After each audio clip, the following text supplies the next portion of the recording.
इस बार महाराष्ट्र में एमआईएम बड़े जोरों शोरों से इलेक्शन लड़ रही है और यहाँ के कई पॉलिटिकल एनालिस्ट का कहना है कि एमआईएम यहाँ जबरदस्त कामयाबी हासिल करेगी और पूरे स्टेट में किंग मेकर बनकर उतरेगी। वेलकम बैक टू मुस्लिम सियासत। महाराष्ट्र में एमआईएम ने कितने सीटों पर उतारे अपने उम्मीदवार, मुस्लिम सियासत की एक्सक्लूसिव रिपोर्ट। महाराष्ट्र में विधानसभा चुनाव आने वाले हैं, 20 नवंबर को होने वाले हैं। यहाँ की सियासी माहौल बहुत गर्म है। सभी पार्टियों ने अपने कैंडिडेट्स को मैदान में उतार दिया है।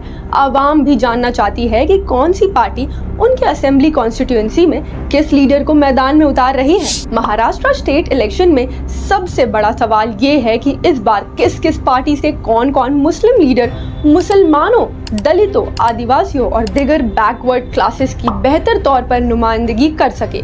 ये वो सवाल है जो कि महाराष्ट्र के हर वोटर्स के जहन में गर्दिश कर रही है। महाराष्ट्र असेंबली इलेक्शंस के लिए महायुति और महाविकास अघाड़ी में कई सीट्स पर आवाम को काफी इंतजार करना पड़ा। महायुति और महाविकास अघाड़ी दोनों में इस बात का डर था कि कहीं उनका अपना लीडर बगावत करके दूसरी पार्टी में ना चला जाए, इसलिए सीटों की तकसीम को लेकर काफी खींचतान देखने को मिली। वहीं महाराष्ट्र के तमाम वोटर्स और खासकर मुसलमानों की नजर एमआईएम पर टिकी हुई है। इस बार महाराष्ट्र में एमआईएम बड़े जोरों शोरों से इलेक्शन लड़ रही है और यहाँ के कई पॉलिटिकल एनालिस्ट का कहना है कि एमआईएम यहाँ जबरदस्त कामयाबी हासिल करेगी और पूरे स्टेट में किंग मेकर बनकर उतरेगी। अब सवाल ये है कि एमआईएम कहां से अपने कैंडिडेट्स को मैदान में उतार रही है।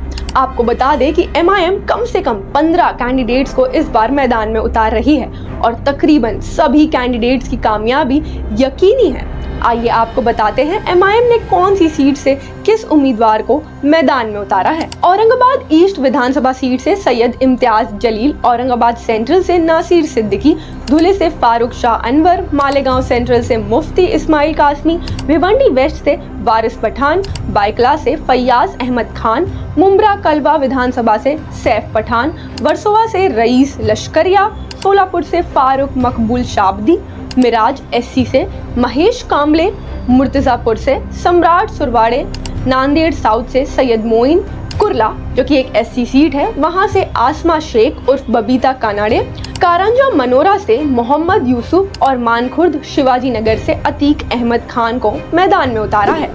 एमआईएम के इस फैसले को महाराष्ट्र के सभी मुस्लिम ऑर्गेनाइजेशंस ने वेलकम किया है और इन तमाम कैंडिडेट्स की कामयाबी के लिए अपनी नेक तमन्नाओं से खूब सारा कांग्रेचुलेशन भी दिया है। एमआईएम ने जिन जिन इलाकों से अपने कैंडिडेट्स को मैदान में खड़ा किया है उस पर पहले से इंडिपेंडेंट स्टडी की गई है और यहाँ मुस्लिम वोटर्स भी ज्यादा है। अब ये वोट्स का काम है वो एमआईएम की शक्ल में अपनी सियासी ताकत को मजबूत करे और राज्य में अपनी मौजूदगी का दूसरे पार्षण को भी एहसास दिलाए। इन सभी 15 सीटों पर एमआईएम काफी मजबूत नजर आ रही है। आपके हिसाब से कौन कौन सी सीट्स पर एमआईएम के उम्मीदवार जीत दर्ज करेंगे, हमें कमेंट बॉक्स में जरूर बताना और देखते रहना मुस्लिम सियासत।